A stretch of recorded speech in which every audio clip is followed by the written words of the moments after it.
He changed the culture there. He made these guys. He taught these guys to respect the game, right?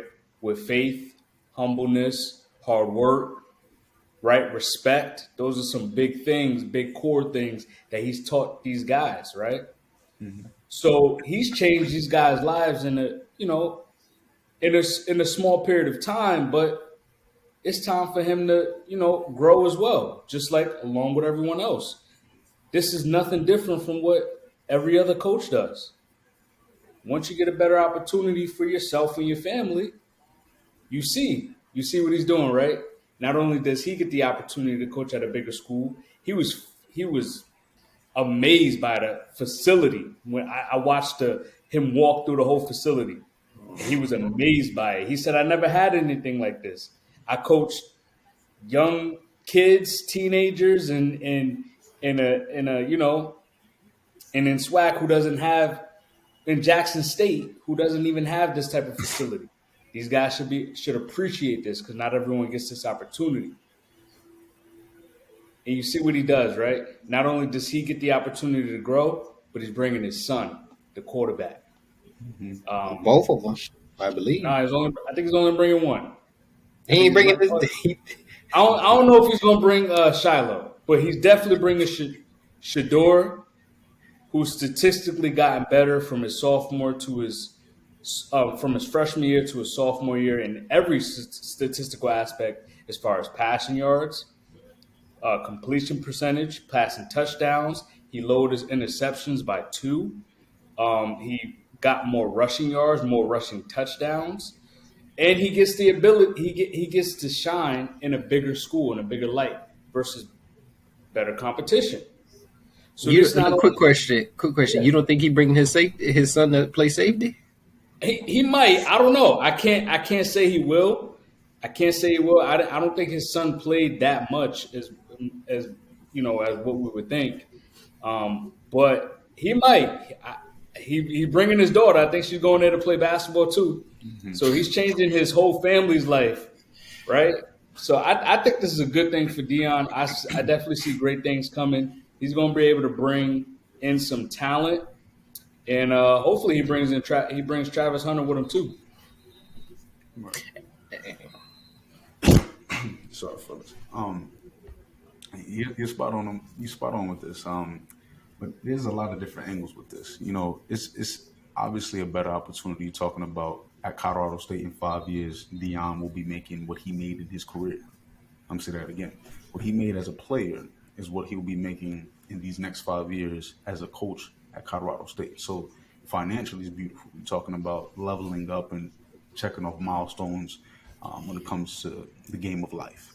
So I understand that, and never want to count a man's money or pockets or anyone's financial situation, but this is bigger than I believe just Dion going to Colorado because of the HBCUs and what we need from our HBCU leaders. And what Dion was an example of is something that we should try to follow. Dion was able to give HBCUs exactly what we needed, which is the blueprint more so on how to go about being successful. And we're talking about Dion being able be sacrificial and being able to give 150K of a salary to the program. We need more individuals like that. We need a top dog who has a media personality, who can galvanize people, who, like you highlight all the leadership qualities Dion has. We need people like that in the HBCU. So to see him go it hurts. But at the same time, I feel like it gives us a glimpse of what could be. And if we have the right people in place to fund these programs and give them opportunities, so one day we won't call them HBCUs and have them in their own type of bubble, but they are part of the mainstream bubble. They are part of the Alabamas and such. I'm not talking about competition, but access to resources. And Dion was able to give HBCUs the access to resources. And Colorado State, he'll be able to change the game in a way there as well, just from a different angle. I believe giving these guys who have walked through the doors of the HBCUs an opportunity to level up, and being that bridge between the levels is a beautiful thing. But it comes with pros and cons, and I believe it's a mostly beautiful story. But I just hope that we can take this blueprint and run with it, so that HBCUs can be deemed in a greater light in general. I agree. Y'all done hit it all on the head. I mean, honestly, I just feel like I honestly feel like it's a good move. I mean, hey, I get it. He could have stayed at the HBCU and build like a dynasty there for the culture.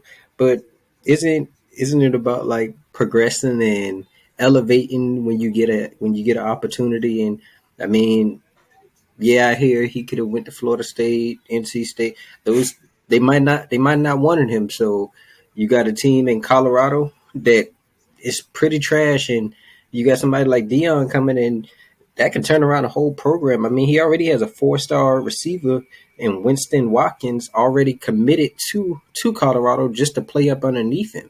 So I feel like that's gonna like have these top recruits stop always wanting to go to Alabama, the Ohio States, the powerhouses, and he can build something out there.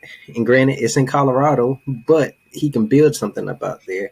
And I just feel like he's the type of guy that can just change around a whole program and change around a whole campus. So I like the move. I mean, I don't have any like pushback on the move. Do you think he's more like that Nick Saban esque, like that Bill Belichick esque, where it's all about culture, and I mean I definitely think he has some talented guys, but there aren't many coaches that can come in and change an entire program around like some of these other guys. Um, I think who was the last coach that really changed a program around and dominated? Wasn't Lincoln? Wasn't Lincoln Riley with that Oklahoma team? He's Let me ask you this: what was Clemson before Dabo? That's a great point, but yes, the programs turning around a program like Clemson is a lot different or Oklahoma is a lot different than turning around a program like Jackson State. So I think Dion oh should yeah, credit, like we should give even him even more, Colorado. even Colorado, Yeah, like like him if taking he on this does that, challenge is huge, right? But to do it at Jackson State, like I understand it's a better opportunity, and kudos to Dion for taking the opportunity, but like the opportunity he was giving Jackson State and HBCUs was on a different level. Like he was changing the game and on trajectory to change it in a quicker pace because of what he was up against. We're about to talk about the road and the difficulty in the midst of the playoffs. Dion's road was difficult. You're talking about American Airlines. He had to partner up and use his leverage, his cliche, to allow his team to have a flight that's more comfortable or something that the team that most teams on the next level have at their disposal. You're talking about more games televised because of Dion. You're talking about Colorado State opening up their transfer portal, and now the credits that are allowed for these transfer for these players who are trying to transfer there is more wide range. You have more options there. So when you're talking about building a team, it's going to be easier at Colorado State. So he will be deemed as the Nick Sabans or someone who can turn around a program, and you can just see it by his confidence in taking the opportunity to turn around that program.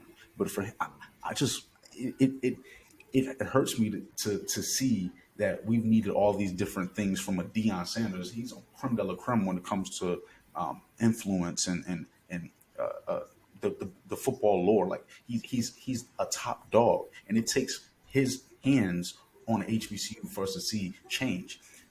I believe us like it shouldn't take Dion level for us to see change in HBCUs. We need people on a lower level, quote unquote, to be able to affect change for these HBCUs. So this isn't a one hit quitter. Yeah, and another thing that I noticed that he said in his meeting with the players at Colorado State, he goes, he brought up two coaches. He's been coaching with them for 10 plus years. You know how loyal you have to be. You know how good of a coach you have to be with Dion for 10 plus years. his defensive back coach at one,